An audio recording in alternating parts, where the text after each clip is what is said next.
Assalamualaikum, this is Hadika Wali. Hope you all are doing well. On this channel, I will upload all the videos related to education. As much as I have knowledge, I will try my best to share it with you. In today's video, I will tell you about Gardner theory of multiple intelligence. ये video थोड़ी सी लंबी ज़रूर होगी, लेकिन आप लोगों को multiple intelligence से रिलेटेड तमाम जो भी प्रॉब्लम्स होंगी वो क्लियर हो जाएंगी. सो इस वीडियो को एंड तक ज़रूर देखना, इसमें मेरा फ़ायदा नहीं है, आप लोगों का ही फ़ायदा है. So let's start. When you here the word intelligence, the concept of IQ testing में इमीडिएटली केम टू माइंड. ये तो बात बिल्कुल ठीक है जी. जब हम लोग इंटेलिजेंस का वर्ड सुनते हैं तो हमारे माइंड में फटाफट से IQ टेस्टिंग आ जाती है. Intelligence is often defined as और इंटेलेक्चुअल पोटेंशियल. कहते हैं कि अगर हम लोग इंटेलिजेंस को देखें तो हम इसको अक्सर इस तरह से डिफाइन कर सकते हैं. हमारे जो इंटेलेक्चुअल पोटेंशियल होती है उस चीज़ से हम लोग इसको डिफाइन कर सकते हैं. समथिंग वी आर बॉर्न, मतलब कुछ भी होती है हमें बाय बर्थ मिल जाती है. Something that can be measure, कुछ ऐसी होती है कि हम लोग उसको मेजर करना पड़ता है. And a capacity that is difficult to change, और ये ऐसी कैपेसिटी है जो कि डिफिकल्ट है चेंज होने में.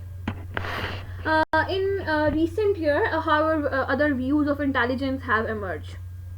One such conception is the theory of multiple intelligence proposed by Harvard psychologist Howard Gardner. ठीक हो गया जी. Theory of multiple intelligence. This theory suggests that traditional psychometric view of intelligence are too limited. Gardner first outlined his theory in his 1983 book Frames of Mind. The theory of multiple intelligence, जिसमें उसने suggest किया था कि all people have different kind of intelligence. Basically, इस theory को gardener ने 1983 में अपनी बुक Frames of Mind में डिस्कस किया था, जिसमें उसने ये चीज़ सजेस्ट की थी कि हर इंसान की डिफरेंट काइंड ऑफ इंटेलिजेंस होती है. कोई इंसान कुछ सोचता है, दूसरा इंसान कुछ सोचता है, मतलब कि हर एक की सोचने की हर एक की इंटेलेक्चुअल लेवल, हर एक का इंटेलेक्चुअल डेवलपमेंट, हर एक की IQ टेस्टिंग जो है वो क्वाइट डिफरेंट है तमाम लोगों से. ठीक हो गया. गार्डनर ने बेसिकली 8 इंटेलिजेंस जो थे वो प्रपोज किए थे, और उसने सजेस्ट किया था कि एक 9 का भी इजाफा हो जाएगा, जिसने उससे नाम दे दिया था उसको एग्जिस्टेंशियलिस्ट इंटेलिजेंस का. ठीक हो गया. तो यहाँ पे आप लोगों को एक पिक्चर शो हो रही होगी जिसमें आप लोगों को 8 डिफरेंट किस्म की इंटेलिजेंसेस शो हो रही होंगी. कोई मैथमेटिक्स में तेज होता है, कोई म्यूजिक में तेज होता है, कोई विजुअलाइजिंग में तेज होता है, कुछ लिंग्विस्टिक में तेज होता है, कुछ इंट्रापर्सनल एक्टिविटीज में तेज होता है. मतलब कि हर एक की जो है अपनी अपनी किसी ना किसी इंटेलिजेंस में जो है वो उसकी जो शार्प माइंड होता है. तो फर्स्ट है जी हमारे पास नेचुरलिस्ट, जिसमें हमारी अंडरस्टैंडिंग लिविंग थिंग्स आ जाती हैं और हमारी रीडिंग नेचर. ठीक है, मतलब कि नेचर को रीड करना, दूसरा चीज़ों को समझना, ये चीज़ आ जाती है. पहली हमारी इंटेलिजेंस ये है. दूसरी हमारी स्पेशल, जिसमें हमारी विजुअलाइजिंग आ जाती है, मतलब वर्ल्ड को विजुअलाइज करना 3D वर्ल्ड में. ठीक है. थर्ड है हमारे पास लिंग्विस्टिक, जिसमें हम लोग finding the right words to express what you mean, मतलब कि हम लोग तलाश करें उन सही लफ्ज़ों की जिसमें हम लोग एक्सप्रेस कर सकें खुद को. फोर्थ है हमारे पास इंट्रापर्सनल, जिसमें हमारी understanding your self, what you feel and what you want. हम लोग खुद की जो है हम लोग खुद को अंडरस्टैंड कर सकें कि हम लोग क्या चाहते हैं, हम लोग क्या महसूस करते हैं और हम लोग क्या करना चाहते हैं जो भी. फिफ्थ है हमारे पास बॉडीली काइनेस्थेटिक, जिसमें हमारे coordinating your mind with your body आ जाता है. सिक्स्थ है हमारे पास म्यूजिकल, जिसमें हमारा discerning sounds, their pitch, tone, rhythm and timbre हमारे पास आ जाती है. 7 है हमारे पास लॉजिकल मैथमेटिकल, जिसमें हम क्वांटिफाइंग थिंग्स को क्वांटिफाई कर सकते हैं, हाइपोथेसिस मेक कर सकते हैं और उनको प्रोवाइड कर सकते हैं. और हमारे पास 8 है यहाँ पर इंट्रापर्सनल, जिसमें हमारी सेंसिंग पीपल्स आ जाते हैं, उसकी फीलिंग्स, उनके इमोशंस, उनके मोटिव्स को समझना, ये सब कुछ आ जाता है. What is multiple intelligence theory, जो मेन सवाल है वो यहाँ पे उठता है, तो हम लोग इसको देखते हैं. Howard Gardner's theory of multiple intelligence proposes that people are not born with all of the intelligence they will ever have. देखिए, अब कुछ लोग जो होते हैं वो मैथ में तेज होते हैं और कहते हैं कि क्या यार, अगर क्या होता कि मैं गाने अच्छे गा सकता. अब कुछ लोग जो होते हैं वो शेर व शायरी करने में बहुत ज़्यादा तेज होते हैं, वो कहते हैं कि क्या अगर ऐसा होता कि मैं नेचर को पढ़ सकता, मैं मतलब कि एक इंसान है ना, अभी इंसान की डिफरेंट सोच है, इंसान जो चाहता है, जाहिर है अल्लाह ताला ने एक चीज़ तो रखी हुई है ना, ये भाई आप लोगों ने अपनी ज़िंदगी के किसी ना किसी गोल तक पहुंचना है। कोई डॉक्टर बनने की लाइन में चला हुआ है, कोई इंजीनियर बनने की लाइन में, कोई टीचिंग की लाइन में, मतलब डिफरेंट, हर एक इंसान का अपना अपना रोल है। तो इंसान जो है वो हमेशा कभी भी अपनी इंटेलिजेंस से खुश नहीं है। वो कहता है कि मेरे पास ये चीज़ होती जो उसके पास नहीं है, मतलब कि उसने अपनी चीज़ पे शुक्र अदा नहीं करना, अपनी उस इंटेलिजेंस को यूज़ करके उसको यूटिलाइज नहीं करना, बल्कि उसने दूसरे की चीज़ पर नज़र रखना है। जैसे आप लोगों को एग्जांपल दे दूंगे, एक लड़की के बहुत ही सिल्की और लंबे बाल होते हैं और स्ट्रेट होते हैं बिल्कुल, और उस मतलब कि स्ट्रेटनर की भी ज़रूरत नहीं होती, इतने उसके ज़बरदस्त बाल होते हैं। जबकि अब वो क्या करती है, वो उसकी सोच ये होती है कि यार काश मेरे जो है वो कर्ली बाल होते, काश मैं अपने बालों पे बेबी कर्ल्स डालती और मेरे बाल बहुत अच्छे लगते, ये क्या मेरे इतने लंबे और सिल्की बाल हैं। मतलब क्या इंसान है ना, इंसान किसी भी बालों में खुश नहीं है, किसी भी हाल में ना वो मतलब कहता है कि मुझे दूसरे की चीज़ मिल जाए, अपनी उसने चीज़ को, अपनी उसने इंटेलिजेंस को यूटिलाइज नहीं करना। तो ये चीज़ उसने बताई हुई है कि peoples are not born with all of the intelligence they will ever have. इंसान जो है बेसिकली आठ जो मैंने अभी इंटेलिजेंस का जिक्र किया वो तमाम लेकर पैदा नहीं हुआ। कोई ना कोई एक होगी, कोई ना कोई दो होंगी, कोई ना कोई तीन होंगी, या हद 5 हो जाएंगी, इससे ज्यादा नहीं होगी। ठीक हो गया ना? तो this theory challenge the traditional notion that there is one single type of intelligence, sometimes known as G for general intelligence, that only focuses on cognitive abilities. To broaden this notion of intelligence, Gardner introduced 8 different types of intelligence consisting of logical, mathematical, linguistic, musical, spatial, bodily kinesthetic, naturalist, interpersonal and intrapersonal. ठीक है? Okay, Gardner notes that the linguistic and logical mathematical modalities are most type values in school and society. उसने note किया कि जो linguistic और logical mathematical modalities हैं वो ज़्यादातर हमारी स्कूल और सोसाइटी में यूज़ होने वाली हैं. Gardner also suggests that there are other candidate intelligence such as spiritual intelligence, existential intelligence and moral intelligence, but does not believe these meet his original inclusion criteria. अब ये तो उसने 8 का जिक्र कर दिया है, लेकिन अभी उसका दिमाग जो था वो और भी चल रहा था कि इसके अलावा भी बहुत सी इंटेलिजेंस हो सकती हैं, लाइक स्पिरिचुअल इंटेलिजेंस भी हो सकती है, एग्जिस्टेंशियल इंटेलिजेंस भी हो सकती है, मॉरल इंटेलिजेंस भी हो सकती है, लेकिन उसने उसको एक ओरिजिनल क्राइटेरिया नहीं दिया. ठीक हो गया? ये उसकी सोच थी 2011 की. Okay, the theory of multiple intelligence was first proposed by Howard Gardner in his 1983 book frames of mind, where he broadens the definition of intelligence and outlines several distinct types of intellectual competencies. ये चीज़ मैं आप लोगों को पहले भी बता चुकी हूँ. Gardner developed a series of 8 inclusion criteria while evaluating each candidate intelligence that was based on a variety of scientific discipline. He writes that we may all have these intelligence, but our profile of these intelligence may differ individually based on genetic or experience. मतलब इसमें nothing to explain, कोई explain करने वाली बात तो थी नहीं. ठीक है?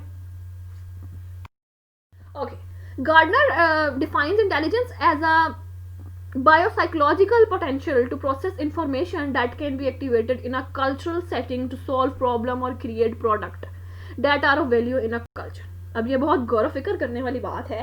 गार्डनर ने बेसिकली आइडेंटिफाई किया था इंटेलिजेंस को कैसे कि ये एक बायोसाइकोलॉजिकल पोटेंशियल है. अब उसने उस पर बायोलॉजी भी डाल दी है और इसमें साइकोलॉजी भी डाल दी थी कि कितना कुछ तेज है. मतलब कि बायोसाइकोलॉजिकल पोटेंशियल है. ठीक है, मतलब बायो भी है और साइकोलॉजिकल पोटेंशियल भी है. जो प्रोसेस किसका है? इंफॉर्मेशन का. और वो एक्टिवेट कैसे होता है? हमारा कल्चरल सेटिंग से. किस चीज के लिए एक्टिवेट होता है? प्रॉब्लम को सॉल्व करने के लिए और प्रोडक्ट्स को क्रिएट करने के लिए, जो कि वैल्यू किस में रखते हैं? कल्चर के लिए वैल्यू रखते हैं. क्लियर हो गया? ये चीज इसने अपनी 2000 में अपने फ्रेम्स ऑफ माइंड बुक में उसने बताई थी. ठीक हो गया? आगे है जी हमारी first, linguistic intelligence is a part of Howard Gardner's multiple intelligence theory that deals with sensitivity to the spoken and written language, ability to learn language and capacity to use language to accomplish certain goals. अब Howard gardener ने multiple intelligence theory में linguistic intelligence का जिक्र किया था, जो कि deal करती है हमारी सेंसिटिविटी के साथ, जो भी हम लोग अपने बोलने के दौरान यूज़ करते हैं, अपनी रिटर्न लैंग्वेज में, एबिलिटी टू लर्न लैंग्वेज में, कैपेसिटी टू यूज लैंग्वेज में, और अकम्प्लिश करने के लिए सर्टेन गोल्स को। ठीक हो गया। People with linguistic intelligence such as William Shakespeare and Oprah Winfrey have an ability to analyze information and create products involving oral and written language such as speech, books and memes. कहते कि कुछ अब linguistic intelligence के आप लोगों को कुछ लोग भी हम लोग दिखाते, जैसे शेक्सपियर थे, ठीक है, ओपरा थे, इनके पास एबिलिटी थी इंफॉर्मेशन को एनालाइज करने की, प्रोडक्ट्स को क्रिएट करने की, जिसमें हमारी ऑरल और रिटन लैंग्वेज आ जाती है, और ऑरल और रिटन लैंग्वेज में हमारी स्पीच आ जाती हैं, बुक्स आ जाती हैं, मेम्स आ जाते हैं। ठीक हो गया। और इन लिंग्विस्टिक इंटेलिजेंस के लिए करियर कौन से डोमिनेट होते हैं, तो उसमें हम लॉयर बन सकते हैं, speaker, host, author, journalist, creator. ठीक हो गया। ओके, इसके स्ट्रेंथ्स क्या हैं, वर्ड्स, लैंग्वेज और राइटिंग, और इसके कैरेक्टरिस्टिक्स क्या हैं। People with linguistic verbal intelligence में remember written and spoken information, हम लोगों को जो लिखी हुई इन्फॉर्मेशन होती है और जो बोली हुई इन्फॉर्मेशन होती है वो याद रह जाती है। हम लोग रीडिंग और राइटिंग को एंजॉय करते हैं, डिबेट कर पाते हैं, हम लोग किसी भी स्पीच पे हर चीज़ को एक्सप्लेन करने के अच्छे तरीके से काबिल होते हैं, यूज़ कर सकते हैं हम लोग अपना ह्यूमर स्टोरीज को टेलिंग स्टोरीज में। ठीक हो गया। ओके जी, तो next one is visual spatial intelligence. People who are strong is visual spatial intelligence are good at visualising things. These individuals are often good with direction as well as maps, chart, videos and pictures. ठीक है, मतलब कि जिनकी good visualisation होती है, मतलब जो देख के कहते हैं ना कि मैं देख के ही इंसान को परख लेता हूँ, वो ये हिसाब है। तो वो बेसिकली मैप्स में, चार्ट्स में, वीडियोस में उनका दिमाग बहुत चलता है। स्ट्रेंथ इसकी है कि हमारी विजुअल और स्पेशल जजमेंट हो जाती है। करेक्टरिस्टिक्स इसके क्या है, read and right for enjoyment, लिखते और पढ़ते हैं वो एंजॉयमेंट के लिए। पजल्स को आपस में इकट्ठा करने में वो बड़े तेज होते हैं। किसी भी चीज़ की तशरीह करने में, किसी पिक्चर की तशरीह करने के लिए, ग्राफ की तशरीह करने के लिए, चार्ट्स को वेल रिप्रेजेंट करने के लिए बड़े माहिर होते हैं। इंजॉय करते हैं ड्राइंग को, पेंटिंग्स को और विजुअल आर्ट्स को, रिकॉग्नाइज कर सकते हैं पैटर्न्स को इजीली। इनके लिए कौन से कैरियर्स हो सकते हैं? If you are strong in visual spatial intelligence, good career choices for you are. आप आर्किटेक्ट बन सकते हैं, आप आर्टिस्ट बन सकते हैं, आप इंजीनियर बन सकते हैं। ओके जी, तो थर्ड वन है हमारे पास linguistic verbal intelligence. People who are strong in linguistic verbal intelligence are able to use word well, both are writing and speaking. मतलब कि जिनकी बोलने की और वर्बल जो इंटेलिजेंस तेज है, तो वो लिख भी अच्छा सकते हैं और पढ़ भी अच्छा सकते हैं। बेसिकली ये स्टोरीज को राइट करने में, मेमोराइज करने में, इंफॉर्मेशन को रीड करने में वो बहुत ज़्यादा माहिर होते हैं। इसकी स्ट्रेंथ क्या है? उनकी वर्ड, लैंग्वेज और राइटिंग है। करेक्टरिस्टिक्स क्या है? बोली और लिखी जाने वाली इंफॉर्मेशन उनको याद रह जाती है। इंजॉय करते हैं रीडिंग और राइटिंग में, डिबेट कर सकते हैं परसुएसिव स्पीचेस पे, एक्सप्लेन हर चीज़ को एक्सप्लेन करने के लिए अच्छे तरीके से वो काबिल होते हैं। अपना सेंस ऑफ ह्यूमर यूज़ करते हैं टेलिंग स्टोरीज के लिए। इसमें पोटेंशियल कैरियर वही हैं जो हमारे थे लिंग्विस्टिक के। इसमें हमारे राइटर है, जर्नलिस्ट, लॉयर, टीचर। अगला है हमारे पास logical mathematical intelligence. People who are strong in logical mathematical intelligence are good at reasoning. ठीक है, रीजनिंग में बहुत ज़्यादा गुड होती है, रिकॉग्नाइजिंग में, हर चीज़ को तस्लीम करने में, पैटर्न्स में, लॉजिकली एनालाइज करने में, प्रॉब्लम्स को सॉल्व करने में, हाइपोथेसिस मेक करने में उनका बहुत ज़्यादा दिमाग चलता है। ठीक है, और वो कंसेप्चुअली नंबर्स के बारे में, रिलेशनशिप्स के बारे में और पैटर्न्स के बारे में बड़ा अच्छे तरीके से सोच सकते हैं। स्ट्रेंथ क्या है? वो प्रॉब्लम को एनालाइज कर सकते हैं, मैथमेटिकल ऑपरेशंस को कह लो कि सॉल्व आउट कर सकते हैं। करेक्टरिस्टिक्स क्या है? प्रॉब्लम सॉल्विंग स्किल जो है उनके पास एक्सीलेंट होती है। एब्स्ट्रैक्ट आइडियाज़ को बड़े अच्छे तरीके से सोचते हैं। साइंटिफिक एक्सपेरिमेंट को बहुत अच्छे तरीके से कंडक्ट करते हैं, उसको लाइक करते हैं।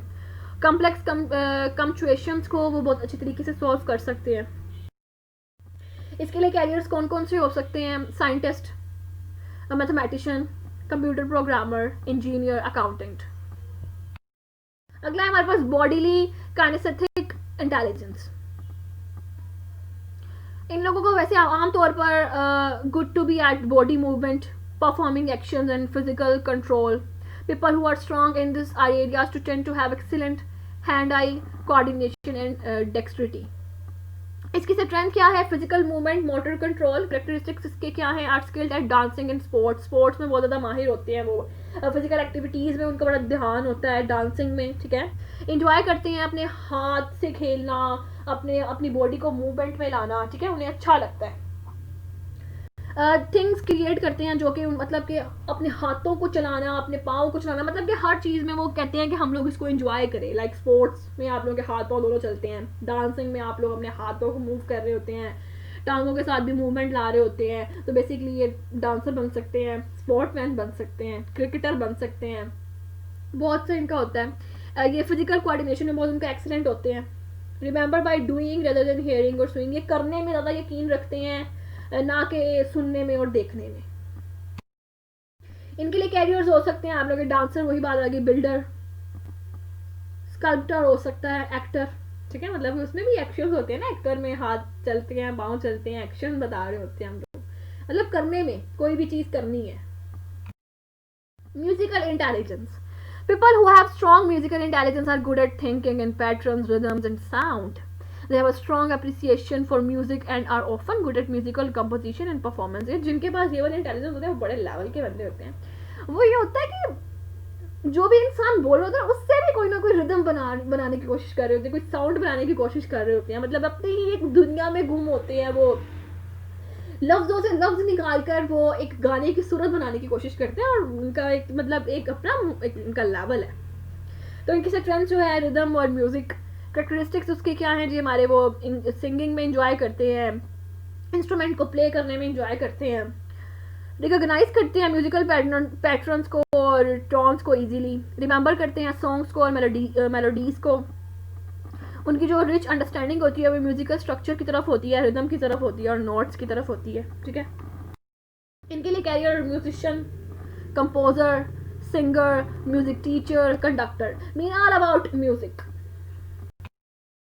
ओके जी, आगे है जी हमारी इंटरपर्सनल इंटेलिजेंस. तो those who are strong interpersonal intelligence are good at understanding and interacting with other people.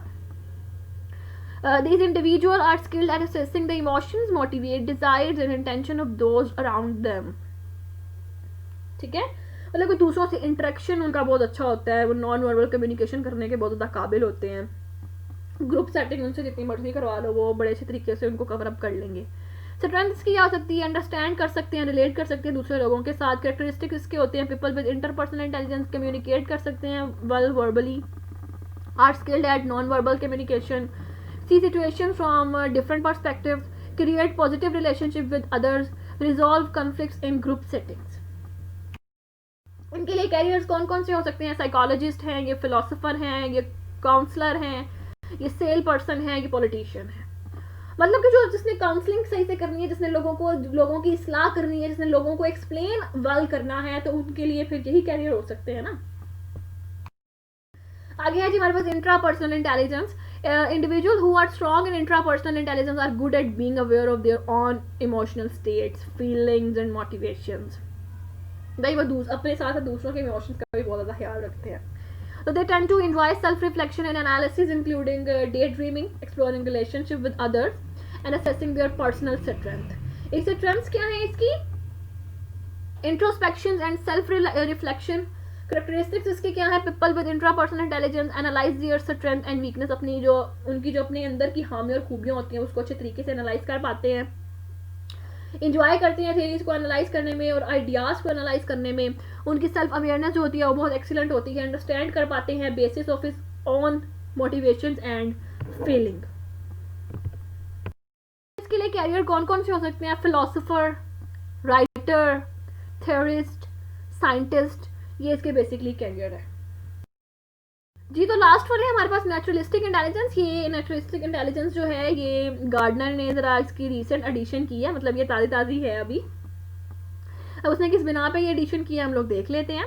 Gardener के अकॉर्डिंग क्या था कि individual who are high in this type of intelligence are more in tune with nature and are often interested in nurturing, exploring the environment and learning about other species. ठीक हो गया. These individuals are said to be highly aware of एवं subtle changes to their environment. Basically ये इस तरह के लोग होते हैं जो जिनका इन्वायरमेंट से बहुत पाला पड़ता है, नेचर को बहुत अच्छी तरीके से समझ सकते हैं, उसको अंडरस्टैंड कर सकते हैं, अपने इन्वायरमेंट को एक्सप्लोर कर सकते हैं, अपने वर्ल्ड को एक्सप्लोर कर सकते हैं, अपनी नेचर में छुपी हुई चीज़ों को एक्सप्लोर कर सकते हैं। इनका दिमाग जो है इन चीज़ों पर बहुत ज़्यादा चलता है और इन्वायरमेंट से छुपी हुई स्पीशीज़ को बड़े अच्छे तरीके से लर्न कर सकते हैं।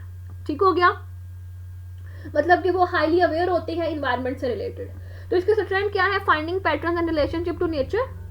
कैरेक्टरिस्टिक्स इसके क्या है? Are interested in subject such as botany, biology and zoology.